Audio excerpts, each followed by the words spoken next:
Job સરકારી YouTube ચેનલમાં તમારું હાર્દિક સ્વાગત છે। તો મિત્રો, આજે હું ફરી ગુજરાત સરકારની એક નવી નોકરીની જાહેરાત સાથે આવી ગયો છું। તો ચાલો આ જાહેરાતની માહિતી વિસ્તૃત રીતના મેળવીએ। તો જીએસએસબી ગાંધીનગર દ્વારા ઓપ્થેલ્મિક આસિસ્ટન્ટ વર્ગ 3 ની કુલ 261 જગ્યાઓ ભરવા માટે અરજીઓ ઓનલાઈન મંગાવવામાં આવે છે। તો મિત્રો, આ જાહેરાતની આપણે વિસ્તૃત માહિતી મેળવીએ।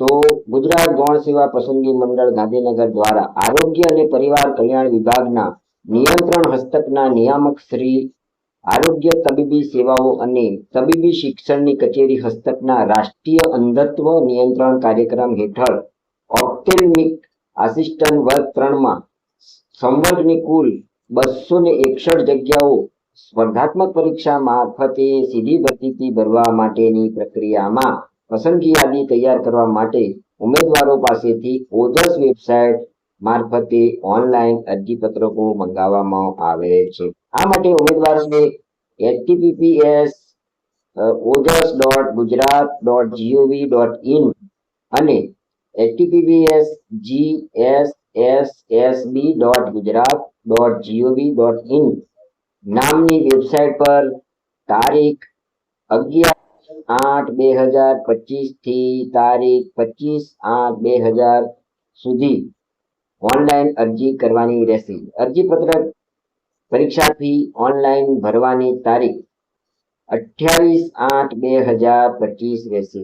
ભરતી પ્રક્રિયા સંબંધિત તમામ સૂચનાઓ મંડળની વેબસાઇટ https://ojas.gujarat.gov.in અને https://gssb.gujarat.gov.in પર મૂકવામાં આવશે। તેથી ઉમેદવારોએ સમયાંતરે મંડળની વેબસાઇટ અચૂક જોતા રહેવું। ઉમેદવારોને ઓનલાઈન અરજી કરતા સમયે પોતાના અસલ પ્રમાણપત્રો પોતાની પાસે રાખવા જરૂરી છે, જેથી અરજીપત્રકમાં સાચી માહિતી ભરી શકાય। નોકરીની જાહેરાત માટે અમારી વેબસાઇટ www.jobsarkari.ની પણ અચૂક મુલાકાત લો। અમારી વેબસાઇટની અંદર ગુજરાત સરકાર અને કેન્દ્ર સરકારની વિવિધ ભરતીઓની સંપૂર્ણ માહિતી આપને ઉપલબ્ધ થશે। તો ચાલો મિત્રો, ઓપ્થેલ્મિક આસિસ્ટન્ટ પોસ્ટ 2025 માં જગ્યાઓની સંખ્યા અને કેટેગરી પ્રમાણે કઈ કેટેગરીને કેટલી જગ્યાઓ ફાળવવામાં આવી છે તે જોઈએ। કુલ જગ્યાઓ જોઈએ તો 261 છે। હવે કક્ષાવાર જગ્યાઓ પુરુષો માટે જોઈએ તો બિન અનામત માટે 115 જગ્યા છે। આર્થિક રીતે નબળા વર્ગ માટે 26 જગ્યા છે। અનુજાતિ માટે 10 જગ્યાઓ છે મિત્રો। અનુસૂચિત જનજાતિ માટે 40 જગ્યા છે। સામાજિક શૈક્ષણિક રીતેના પુરુષો માટેની 69 જગ્યા છે। એ જ રીતના કક્ષા પ્રમાણે મહિલાઓ માટે અનામત જગ્યાઓ જોઈએ તો બિન અનામત મહિલાઓને 37 જગ્યા છે। આર્થિક રીતે નબળા વર્ગમાં આવતી બહેનો માટે 8 જગ્યા છે। અનુજાતિ માટેની બહેનો માટેની 3 જગ્યા છે। અનુસૂચિત જનજાતિ માટેની બહેનો માટેની 13 જગ્યા છે અને સામાજિક શૈક્ષણિક રીતે પછાત વર્ગની બહેનો માટે કુલ 22 જગ્યાઓ ફાળવવામાં આવી છે। કુલ જગ્યાઓ પૈકી અનામત ઉમેદવારો જે શારીરિક રીતે અશક્ત એટલે કે દિવ્યાંગ છે તેમના માટે કોઈ પણ જગ્યા નથી। માજી સૈનિકો માટે 26 જગ્યાઓ ફાળવવામાં આવેલી છે। હવે શૈક્ષણિક લાયકાત ઓપ્થેલ્મિક આસિસ્ટન્ટ માટેની જોઈએ તો ભારત સરકારમાં કેન્દ્ર અથવા રાજ્ય કાયદા દ્વારા અથવા તેના હેઠળ સ્થાપિત અથવા યુનિવર્સિટી ગ્રાન્ટ્સ કમિશન એક્ટ 1956 ની કલમ 3 હેઠળ યુનિવર્સિટી તરીકે માન્યતા પ્રાપ્ત અથવા જાહેર કરાયેલી કોઈપણ શૈક્ષણિક સંસ્થામાંથી ઓપ્થેલ્મિકમાં સ્નાતકની લાયકાત ધરાવતા હોવા જોઈએ। સરકાર દ્વારા માન્યતા પ્રાપ્ત કોઈપણ સંસ્થામાંથી ઓપ્થેલ્મિક સાયન્સ અથવા ટેકનોલોજી અથવા ઓપ્ટોમેટ્રીમાં ડિપ્લોમા અથવા સરકાર દ્વારા માન્યતા પ્રાપ્ત સમકક્ષ લાયકાત અને સરકારી હોસ્પિટલ અથવા સરકાર દ્વારા માન્યતા પ્રાપ્ત આંખની હોસ્પિટલ અથવા ખાનગી અથવા જાહેર ક્ષેત્રની આંખની હોસ્પિટલમાં નેત્ર સંભાળ સેવાના ક્ષેત્રમાં લગભગ 2 વર્ષનો અનુભવ ધરાવતા હોવા જોઈએ। ત્રીજી લાયકાત જોઈએ તો ઉમેદવારોને કોમ્પ્યુટરનું મૂળભૂત જ્ઞાન હોવું જોઈએ. ચોથી લાયકાત જોઈએ તો ગુજરાતી અને હિન્દી ભાષાનું પૂરતું જ્ઞાન પણ ધરાવતા હોવા જોઈએ. ઓપ્થેલ્મિક આસિસ્ટન્ટની નેશનાલિટી ઉમેદવાર ભારતનો નાગરિક હોવો જોઈએ અથવા ગુજરાત મુલ્કી સેવા વર્ગીકરણ અને ભરતી નિયમ 1967 નિયમ 7 ની જોગવાઈ મુજબ રાષ્ટ્રીયતા ધરાવતો હોવો જોઈએ. એટલે કે ભારતીય રાષ્ટ્રીયતા ધરાવતા હોવા જોઈએ. હવે એજ લિમિટ ની વાત કરીએ તો ઓપ્થેલ્મિક આસિસ્ટન્ટની એજ લિમિટ અરજી કરવાની છેલ્લી તારીખ કે ઉમેદવારની ઉંમર 18 વર્ષથી ઓછી નહીં અને 35 વર્ષથી વધુ હોવી જોઈએ નહીં. જ્યારે સામાન્ય વર્ગની મહિલા ઉમેદવારો, અનામત વર્ગના પુરુષ તથા મહિલા ઉમેદવારો, માજી સૈનિક, દિવ્યાંગ ઉમેદવારોને સરકારશ્રીના નિયમમાં વયમર્યાદામાં છૂટછાટ મળવા પાત્ર થશે. GSSB ophthalmic assistant fee scale તો અહીંયા 5 વર્ષ માટે 40,800 ના ફિક્સ પગારમાં નિમણૂક અપાશે તેમજ ઉક્ત ઠરાવના અન્ય લાભો મળવા પાત્ર થશે નહીં.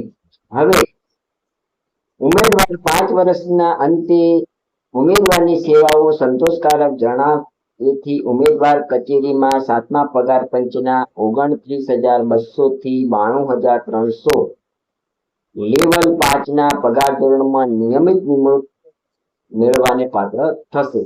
તેમ છતાં આ બાબતમાં નામદાર સુપ્રીમ કોર્ટના દાખલ થયેલી એસએલપી મુજબ ચુકાદાને આધીન તેમને પગાર મળવા પાત્ર થશે. હવે અહીંયા ઓપ્થેલ્મિક આસિસ્ટન્ટ 2025 ભરતી પ્રક્રિયાની એક્ઝામ પેટર્ન જોઈએ તો અહીંયા 2 વિભાગમાં પરીક્ષા લેવામાં આવશે. પાર્ટ 1 ની અંદર તાર્કિક કસોટી તથા ડેટા ઇન્ટરપ્રિટેશન અને 2 નંબરમાં ગાણિતિક કસોટીઓ 30 માર્ક્સના પ્રશ્નો હશે. એટલે કે કુલ 60 માર્ક્સની પરીક્ષા પાર્ટ એ માં લેવામાં આવશે. જ્યારે પાર્ટ બી ની અંદર જોઈએ તો વિષયોની વાત કરીએ તો 1 નંબર ભારતનું બંધારણ, વર્તમાન પ્રવાહ, ગુજરાતી અને અંગ્રેજીના કોમ્પ્રિહેન્શન 30 માર્ક્સના પ્રશ્નો પૂછવામાં આવશે. 2 વિભાગમાં જોઈએ તો સંબંધિત વિષય અને તેની ઉપયોગિતાને લગતા પ્રશ્નો 120 માર્ક્સના પૂછવામાં આવશે. એટલે કે તમારી લાયકાતને અનુસંધાનમાં અહીંયા 120 પ્રશ્નો પૂછવામાં આવશે. આમ કરીને 150 માર્ક્સના કુલ પ્રશ્નો પૂછવામાં આવશે. હવે આગળ જોઈએ મિત્રો તો એપ્લિકેશન ફી ઓપ્થેલ્મિક આસિસ્ટન્ટ ઓફિસરમાં એપ્લિકેશન ફી શું હશે? સામાન્ય વહીવટી વિભાગ 31/1/2024 ના પત્રકમાં થયેલી જોગવાઈ મુજબ ગુજરાત ગૌણ સેવા પસંદગી મંડળ દ્વારા લેવામાં આવતી સીધી ભરતીની તમામ પરીક્ષાઓ માટે પરીક્ષા ફીનું ધોરણ નીચે મુજબનું રહેશે. બિન અનામત વર્ગ માટે ₹500 પરીક્ષા ફી રહેશે, જ્યારે અનામત વર્ગના તમામ ઉમેદવારો માટે ₹400 ફી ભરવાની રહેશે. આ પરીક્ષા ફી જે ઉમેદવારો 40% માર્ક્સ સાથે પાસ કરશે તેને પરીક્ષા ફી પરત કરવામાં આવશે. ઓનલાઈન અરજી ફી ભરવાની છેલ્લી તારીખ 28/8/2025 છે. ત્યારબાદ કોઈ પણ સંજોગોમાં કે અન્ય કોઈ પણ રીતે લેટ ફીને પણ પરીક્ષા ફી સ્વીકારવામાં આવશે નહીં. અહીંયા એક નોંધ છે કે પરીક્ષા ફી માટેની ફી ઓનલાઈન માધ્યમ સિવાય અન્ય કોઈ પણ માધ્યમથી સ્વીકારવામાં આવશે નહીં, જેનો ઉમેદવારોએ ખાસ નોંધ લેવાની રહેશે. હવે જીએસએસબી ઓપ્થેલ્મિક આસિસ્ટન્ટ 2025 એપ્લિકેશન કઈ રીતના કરશો? આ જાહેરાતમાં અરજી કરવા માંગતા ઉમેદવારોએ ઓનલાઈન અરજી કરવાની રહેશે. આ માટે ઉમેદવારોએ https://ojas.gujarat.gov.in વેબસાઇટ પર તારીખ 11/8/2025 થી તારીખ 25/8/2025 દરમિયાન ઓનલાઈન અરજી કરવાની રહેશે. અરજી પત્રક ભરવા માટે ઉમેદવારોએ નીચેના સ્ટેપ અનુસરવા પડશે. તો સ્ટેપ નંબર 1, સૌપ્રથમ https://ojas.gujarat.gov.in વેબસાઇટ પર જવાનું રહેશે. સૂચના નંબર 2, ત્યારબાદ ઓનલાઈન એપ્લિકેશનમાં એપ્લાય પર ક્લિક કરવું અને જીએસએસબી સિલેક્ટ કરવું. 3 નંબરનું સ્ટેપ જોઈએ તો ઓપ્થેલ્મિક આસિસ્ટન્ટ વર્ગમાં ઉમેદવારી કરવા માટે તેના નામ પર ક્લિક કરી એપ્લાય પર ક્લિક કરવું. ત્યારબાદ સ્ક્રીન પર મોર ડિટેલ અને એપ્લાય નાઉ ના ઓપ્શન ખુલશે, જેમાં મોર ડિટેલ પર ક્લિક કરવાથી જાહેરાત વિગતવાર જોવા મળશે. જે ઉમેદવારોએ વાંચ્યા પછી જ ફોર્મ ભરવાનું સ્ટાર્ટ કરવાનું રહેશે. હવે સ્ટેપ નંબર 4 જોઈએ તો એપ્લાય નાઉ પર ક્લિક કરવાથી નવી વિન્ડો ખુલશે, જેમાં તમારે સ્કીપ પર ક્લિક કરવાથી એપ્લિકેશન ફોર્મ ખુલશે. બરાબર છે. જેમાં સૌપ્રથમ પર્સનલ ડિટેલ ભરવાની રહેશે. પર્સનલ 5 નંબરના સ્ટેપમાં જોઈએ તો પર્સનલ ડિટેલ ભરાઈ ગયા બાદ એજ્યુકેશનલ ડિટેલ ભરવાની રહેશે. 6 નંબરના સ્ટેપની વાત કરીએ તો ઇન્શ્યોર બાંહેધરીમાં દર્શાવેલી શરતો સ્વીકારવા માટે યસ પર ક્લિક કરી અને ફોર્મને સેવ કરવું. 7 નંબરના સ્ટેપની વાત કરીએ તો સેવ પર ક્લિક કરવાથી એપ્લિકેશન નંબર જનરેટ થશે, તે ઉમેદવારોએ સાચવીને રાખો. 8 નંબરના સ્ટેપની વાત કરીએ તો ઉમેદવારોએ માંગ્યા મુજબની સાઇઝમાં તાજેતરનો ફોટો અને સહી સ્કેન કરી અને અપલોડ કરવાનો રહેશે. 9 નંબરના સ્ટેપમાં હવે કન્ફર્મ એપ્લિકેશન પર ક્લિક કરવું અને એપ્લિકેશન નંબર તથા બર્થડે ટાઈપ કર્યા બાદ ઓકે પર ક્લિક કરવું. બેઝિક ડિટેલ્સ અને કન્ફર્મ એપ્લિકેશન દેખાશે. જો ઉમેદવારોને ફોર્મ ભરવામાં કોઈ પણ ભૂલ થઈ હોય તો એડિટ પર ક્લિક કરી સુધારો કરી લેવો. ત્યારબાદ કન્ફર્મ એપ્લિકેશન પર ક્લિક કરો. ત્યારબાદ કન્ફર્મ નંબર આવશે, તેને ઉમેદવારોએ સાચવીને રાખવાનો રહેશે. સ્ટેપ નંબર 10 જોઈએ તો કન્ફર્મ એપ્લિકેશન નંબર નાખીને ઉમેદવારોએ પોતાના અરજી પત્રકની પ્રિન્ટ કાઢી દેવી અને તે પોતાની પાસે સાચવીને રાખવાની રહેશે. GSSB ઓપ્થેલ્મિક આસિસ્ટન્ટ વર્ગ 3 ભરતી 2025 મહત્વની તારીખો. તો ઓનલાઈન અરજી ફોર્મ ભરવાની શરૂઆતની તારીખ જોઈએ તો 11/8/2025 છે. ઓનલાઈન અરજી ફોર્મ ભરવાની છેલ્લી તારીખની વાત કરીએ તો 25/8/2025 છે. ઓનલાઈન અરજી ફી ભરવાની વાત કરીએ તો 28 તારીખ સુધીમાં તમારે ફી ભરી દેવાની રહેશે. સંભવિત ઓનલાઈન પરીક્ષાની તારીખ જાહેર થયેલ નથી, તે ટૂંક સમયમાં જાહેર થશે, તે તમારે ઓફિશિયલી વેબસાઇટ પર જોતા રહેવાનું રહેશે. અહીંયા GSSB ઓપ્થેલ્મિક આસિસ્ટન્ટ ભરતીની મહત્વની લિંકો જાહેરાત માટે તમારે https://ojs.gujarat.gov.in પર જવાનું રહેશે. ઓનલાઈન અરજી કરવા માટે તમારે https://ojs.gujarat.gov.in પર જવાનું થશે અને GSSB ઓફિશિયલી વેબસાઇટ જોઈએ તો https://gssb.gujarat.gov.in પર જવાનું રહેશે. તમે અમારી ગુજરાતી વેબસાઇટ www.jobsarkari પણ વિઝિટ કરી શકો છો, જેની અંદર તમને ગુજરાત સરકાર અને ભારત સરકારની વિવિધ જાહેરાતોની સંપૂર્ણ ગુજરાતીમાં માહિતી જોવા મળશે.